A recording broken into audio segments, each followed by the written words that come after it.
सबका यहाँ पे स्वागत करता हूँ। आज का जो हमारा ये प्रोग्राम है, आज का ये प्रोग्राम पूरे देश में ये आज 11 बजे से लेकर के 12 बजे के बीच में ये प्रोग्राम चल रहा है।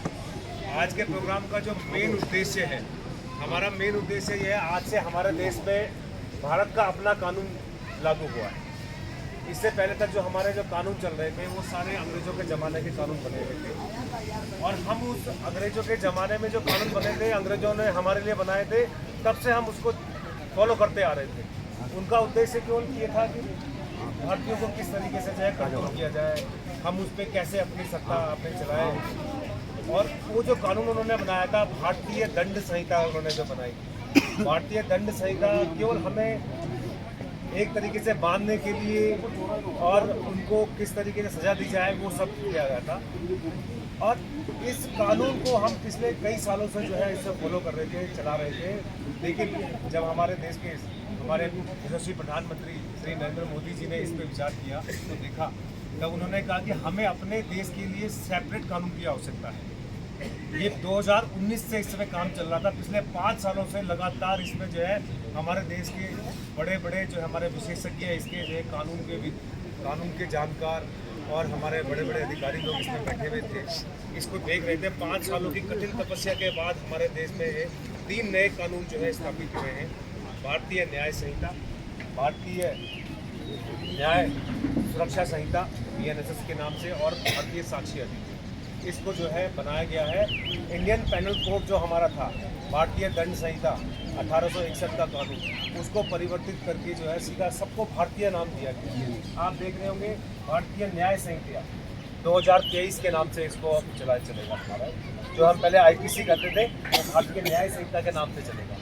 और भारतीय नागरिक सुरक्षा संहिता 2023, ये दंड प्रक्रिया संहिता हमारी जो बनी थी 1972-73 की, उसको जो है भारतीय न्याय सुरक्षा संहिता 2023 के नाम से। और हमारा एक इंडियन एविडेंस एक्ट था 1872 का, वो उसको नाम दे दिया गया भारतीय साक्ष्य अधिनियम। सब भारतीय के नाम से चलेगा। तो इस कानून का मुख्य उद्देश्य सबसे पहले भारतीय न्याय संहिता, तो पहले जो भारतीय दंड संहिता थी हमें दंड देने का था, तो अब वो सब खत्म करके अब जो दिया गया है न्याय देने का दिया, कि यहाँ पे हर व्यक्ति, हर किसी को पता होना चाहिए, अपने अधिकार पता होना चाहिए। अगर उसने कोई जुर्म कर दिया है तो उसको सजा का प्रावधान न दे करके उसके साथ न्याय की परिभाषा व्यक्त की है। अब सपोज पेटी क्राइम में ले लिया जाए, माना किसी ने कोई चोरी कर ली है, किसी ने 5000 की चोरी कर ली, या फिर किसी ने कहीं से कोई सामान उठा लिया, वो ये सब कर लिया, तो उसमें परिभाषित किया गया है न्याय संहिता में, उसको न्याय देते हुए ये दिया जाएगा कि उसको सुधार की आवश्यकता है।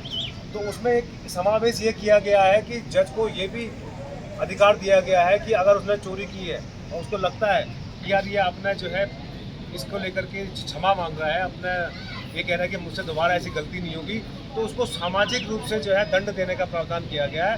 जैसे वो नगर निगम के साथ जा कर के 15 दिन जो है साफ सफाई का काम करने का दे सकते हैं, या किसी महिला मंगल दल के साथ जो है कुछ ना कुछ काम करने की व्यवस्था है उसको। इस तरीके से इस पर विचार किया गया, तब जाकर के ये सब निकाला गया। अब आपको मैं बता दूं, भारतीय न्याय संहिता में जो है इससे पहले IPC में 511 धाराएं थी।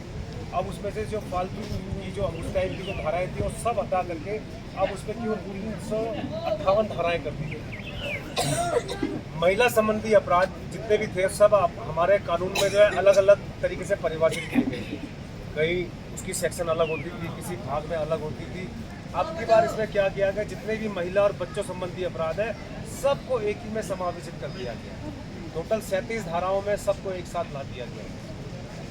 और इसके अलावा एक अब ये हिट एंड रन वाला आप ये देख रहे होंगे, हिट एंड रन पे जो है इसको इसलिए बनाया गया है कि कई लोग जो है गाड़ी से अपना जो एक्सीडेंट करके भाग जाते थे, उसको भी एक कड़ा कानून बनाया गया। लेकिन उस पर अभी विचार किया जा रहा है, क्योंकि इस पर अभी कुछ और मंथन की आवश्यकता है, उस पर अभी कुछ समय लगेगा इनसे। इसके अलावा मॉब लिंचिंग वाला जो अपराध है, मॉब लिंचिंग के अपराध को जो है गंभीरता से लिया गया है, जिसको जो है इसमें परिभाषित कर दिया गया है, उसमें बड़े दंड के प्रावधान कर दिए गए। अब हमारे जो है इसमें अफवाह फैलाने वाले, सामूहिक हत्या करने वाले, इन सब को भी इसमें समावेशित कर दिया गया। पहले इसके लिए अलग से हम एक्ट में इसको लेते थे, और अब ये एक तो ये संगठित अपराध जैसे कोई छोटे छोटे क्राइम करता था, सपोज कोई जुआ खेल रहा है या फिर कोई जो है शराब का ही काम कर रहा है, तो उनको भी संगठित अपराध में लेकर के आईपीसी में इसको शामिल कर दिया। इस आईपीसी में शामिल करने से जो है इस पर लगाम लगाने के लिए इसने भरपूर प्रयास किया। इसके अलावा जो है सबसे बड़ा जो इसमें जो काम हुआ है EFIR का काम। EFIR यानी कि आप बाड़ा के रहने वाले हैं, आप दिल्ली चले गए, दिल्ली में आपके साथ में कोई घटना घटित हो गई और आपको लगता है कि मैं यहाँ पे मेरे को इतना समय नहीं है कि मैं जो है थाने में जाकर के कर सकूँ, तो आप जो है इसको आकर के अपने ऑनलाइन भी इसको जो है FIR कर सकते हैं। या आप बद्रीनाथ जी वापस आ गए, बद्रीनाथ जी वापस आने के बाद आपने यहाँ थाने में एक कंप्लेंट दी हमारे पास कि मेरे साथ दिल्ली में ऐसी घटना घटित हुई है, उसके लिए मैं FIR करना चाहता हूँ, तो हम आपकी FIR यहीं के यहीं रजिस्टर करके इसको दिल्ली भेजते हैं। ये कंपलसरी कर दिया गया है कानून में। ये सबसे बड़ा बदलाव है और ये सबसे इस कानून की मुख्य धारा है कि कोई भी जो है कानून की प्रक्रिया से वंचित ना हो सके, सबको न्याय मिले। और महिला और बच्चों संबंधित अपराधों के लिए 18 साल से नीचे का कोई, चाहे पुरुष या बच्चा हो या बालिका, सबको एक साथ इसमें लिया गया है। यदि बालक के साथ भी अगर इस तरीके का अपराध हुआ था वो भी हो गया है, बालिका के साथ तो पहले से ही ठीक हो गया। इसके अलावा जो है हमारा जो भारतीय नागरिक सुरक्षा संहिता है, ये दंड प्रक्रिया संहिता, दंड प्रक्रिया संहिता जो हमारे 1973 की थी, उसको परिवर्तित कर दिया है भारतीय नागरिक सुरक्षा संहिता। यानी कि ये हमें ये बताता है कि पुलिस को किस तरीके से कानून का पालन कराना है। हमारे अलावा हमसे आगे जो हमारे जो न्याय में बैठे हैं, न्याय प्रक्रिया में बैठे हैं, जो किस तरीके से वो जो है अपने न्याय से संबंधित प्रक्रिया को करेंगे, उसको उसमें मान दिया गया, उसको मान दिया गया। इसी प्रकार से भारतीय नागरिक सुरक्षा संहिता जो इसमें धाराएँ पहले होती थी 484, इसको अब बढ़ा दिया गया है, इसको 531 धाराओं में समावेशित कर दिया गया। अब कुछ नई धाराएँ जोड़ी गई। वैसे ही भारतीय साक्ष्य अधिनियम 2023, इसमें पहले 167 धाराएँ होती थी, अब इसको बढ़ा करके 76 धाराएँ कर दी। आज जो हमारे देश में 1 जुलाई से जो ये कानून लागू हुआ है, आज के बाद जितने भी अपराध पंजीकृत किए जाएंगे सारे के सारे इसी भारतीय न्याय संहिता 2023 के तहत पंजीकृत किए जाएंगे। आप सभी को भी इसके बारे में जानकारी होनी चाहिए। छोटा छोटा हम आपको इसको बताने के लिए इसमें लेके आए, क्योंकि सबसे पहले रिस्पॉन्सिबिलिटी जो है वो पुलिस की रिस्पॉन्सिबिलिटी है। हमने सबसे पहले जो है, अगर आप में से कोई लेके आता है कि मेरे साथ किसी ने मार पिटाई करती है, तो हम आपको जो है पहले जो धाराएं होती थी वो धाराओं को अपने दिमाग से उतारना पड़ेगा। अब जो नई धाराएं हैं उसके हिसाब से ही हम इसमें FIR रखेंगे। आप हर किसी को पता होगा पहले कि जो है माना किसी को 420 आपने सुना होगा, हर किसी को 420 सबसे ज़्यादा पता होता था कि भैया 420 है, तो अब 420 को भी हटा दिया गया है, उसके लिए अब नई धारा है। इसी प्रकार से जो है 302 की धारा है, वो भी हमने 102 में इसको डिफाइन कर दिया है। और सारी धाराओं को जो है कंपाइल करके इस कानून को जो 511 धाराएं होती थी, इसको 358 धाराओं में आके समावेशित करते हैं। महिला संबंधी अपराधों को सबको एक साथ एक पैरामीटर में ला दिया गया। तो आप सभी के बीच में हमारा केवल आने का उद्देश्य मात्र यही है कि अब आगे से जो भी अपराध होंगे वो सब हमारे भारतीय न्याय संहिता के तहत पंजीकृत किए हैं। अगर आपके मन में कोई क्वेरी है तो आप हमसे पूछ भी सकते हैं। इसके लिए देश का अपना कानून बना है, ये सबसे हमारे गर्व की बात है। ये हमारे देश में ये कानून बना है, भारतीयों के द्वारा बनाया गया है, भारतीयों के लिए बनाया गया है और हमारी भारतीय संसद के द्वारा बनाया गया है। इसलिए इस वजह में जोरदार ताली तो होनी चाहिए। और ये मोदी जी का विजन देखिए पिछले 5 सालों से इसमें चल रहा था। इसमें जो है हमारे गृह मंत्री जी अमित शाह जी ने भी जो है पूरी टीम गठित करके इस पर काम कराया गया। आज जो ये है 1 जुलाई 2024 से ये क्रियान्वित हो रहा है और पूरे देश में ये इसको लागू कर दिया गया है। मोहनपा जी ने इतने अपडेट है, उन्होंने बता भी दिया कि पहला जो अपराध जो है देश में पंजीकृत हुआ है वो जो है एक फेरी वाले के ऊपर पंजीकृत हुआ है, रेडी फेरी वाले पे पंजीकृत। इसका मात्र ये उद्देश्य है कि सभी को जो है एक धारा में जोड़ के इस पर काम किया। अब देखिए, अब हम तो बद्रीनाथ जी के सीज़न में यहाँ पे आप सभी लोग यहाँ पे आते हैं, 6 माह आप यहाँ रहते हैं और विकट परिस्थिति में आप लोग यहाँ पे काम करते हैं। इसके लिए भी आप सब लोगों को बहुत बहुत धन्यवाद है।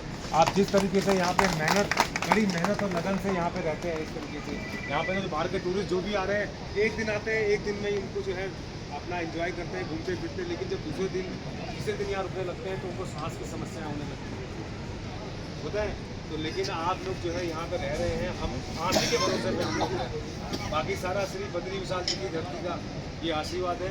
श्री बद्री विशाल जी की धरती पे जो भी यहाँ पे आता है, वैसे तो सब प्रसन्नचित होकर जाते हैं यहाँ पे। अभी तक हम यहाँ पे 9 लाख से ऊपर श्रद्धालुओं को दर्शन करा चुके हैं, जो कि अपने आप में एक रिकॉर्ड की। और जो भी श्रद्धालु यहाँ पे आ रहे हैं, कोई भी जो हर किसी का हमारा पहला उद्देश्य रहता है, हर किसी को जो है हम अच्छे से दर्शन करवाएं, किसी के साथ जो है कोई ऐसी कोई घटना ना घटे, कोई अपराध ना घटे, ये हमारा मेन इस पर फोकस रहता है। शुरू में आते ही जैसे ही हमने यहाँ पे कपाट खोले थे, बहुत सारे चैलेंज हमारे पास भी थे, आप लोगों के बीच में भी बहुत चैलेंज रहे होंगे। ग्लेशियर से मकान टूट गए थे, हमारे यहाँ भी वही स्थिति हमारे यहाँ पे हो गई थी। हमारे 150 लोगों को रुकने की व्यवस्था हमने करनी थी, हमारे पास कुछ भी संसाधन नहीं थे, लेकिन आप सभी के सहयोग से और आसपास के यहाँ पे जो व्यापारी बंधु हैं और होटल है, व्यवसायी वाले हैं, इन सब के सहयोग से हमने 1 हफ्ते के भीतर सारी व्यवस्थाएं बनाई, रहने की व्यवस्था बनाई। उसके बाद जो है हमने जो है सभी तीर्थयात्रियों को दर्शन कराने प्रारंभ किए। उससे पहले 7 दिन के अंदर ही हमने यहाँ पे सबसे बड़ा एक गैंग ट्रैप किया। आपको भी मालूम चला होगा, उसमें 1,75,000 के आसपास हमने लोगों के जो है जो पैसे जो टप्पेबाजी हो गए थे वो सब हमने रिकवर किए, जिसमें से बहुत दूर दूर से झारखंड से श्रद्धालु आए हुए थे। उन सभी में से एक श्रद्धालु ऐसे थे जिनकी पूरी मेहनत की कमाई अपने जो 50-60 हज़ार रुपये लेके आए थे, बेचारे 2 दिन तक जो है भटकते रहे यहाँ पे। लेकिन जैसे ही हमारे संपर्क में आए तो हमने पूरी टीम में कड़ी मेहनत और लगन से काम करके पूरे गैंग को ट्रैप किया। अभी भी वो सारा गैंग जेल में बना। हमारी मेन कोशिश ये रहती है कि बस सबके साथ न्याय होना चाहिए, किसी के साथ दुर्भावना वाली बात नहीं है। आप में से कोई अगर कोई ऐसा कुछ प्रश्न पूछना चाहे तो वो हमसे पूछ सकता है। इन परिस्थिति में है सेकेंड लाइन ऑफ डिफेंस भी है जी, क्योंकि हम लोग यहाँ रहेंगे तो हमारी सीमाएं भी कुछ हद तक सुरक्षित हैं, क्योंकि हम लोग यहाँ बसे हुए हैं इतने डिफ़िकल्ट उसमें क्लाइमेट में भी। और नवंबर में आपने देखा होगा तो बहुत ही दिक्कत हो जाता है, कपाट बंद होने से जस्ट पहले। तो अमूमन जो है 15 नवंबर तक तो यहाँ रहते ही रहते हैं। मतलब उधर वाले को भी ये पता होना चाहिए कि यहाँ पे जो है पूरे जो है लोग तत्पर हैं। तो डिफेंस के साथ हम लोगों का और आप लोगों के साथ काफ़ी मेल जोल पहले से चला आ रहा है, आगे भी रहेगा जी।